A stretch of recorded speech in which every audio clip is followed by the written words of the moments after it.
Hello and welcome to this week's Saturday Evening Cocktail. We're doing an original today.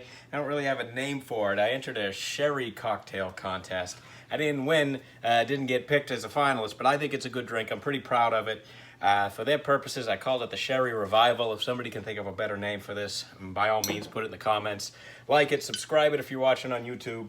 We're going to start with some sherry. Okay, this is a cream sherry, and we're going to do 3 ounces of this because we want this to be a predominantly sherry flavored drink.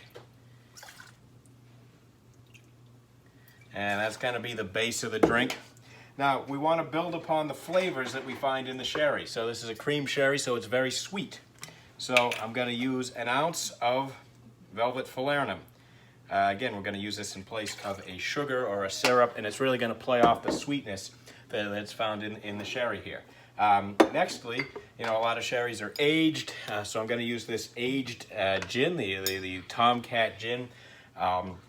Again, we want to pick up those nice sort of woody flavors. I tried doing this with bourbon initially. It just overpowered the drink, but I think this adds a nice flavor to it.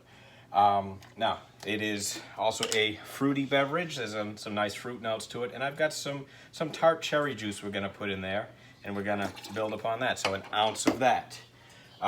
Lastly, there's a little bit of harshness at times, some of these drinks, but really I want to use some Campari, not so much to play off a flavor, is I want it to linger a little bit. So you're drinking something that's going to make you reach for that next sip. But we only need about a half an ounce of it.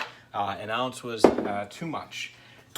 Finally, there can be a little bit of tartness to this, and so I want the juice of half a lemon. Half a lemon here will, again, give just enough play on the tartness that can be found in this sherry as well. So a few different ingredients, but again, I think they're all going to play together nicely off this. We've got a shaker full of ice, and we're going to shake.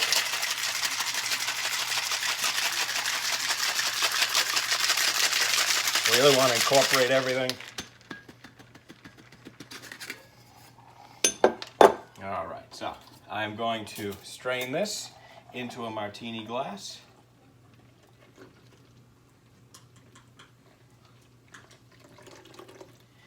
And for a garnish, we're actually going to do sort of 2 steps. I have this nice dried candied orange that I'm going to put on the side.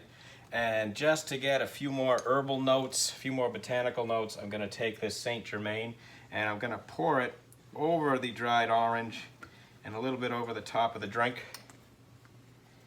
And there you have it. It didn't win me a prize, but I think it's a tasty drink. If you got the ingredients, try it at home. That's good. Cheers, everybody. Be safe. Have a good weekend. Wear your masks.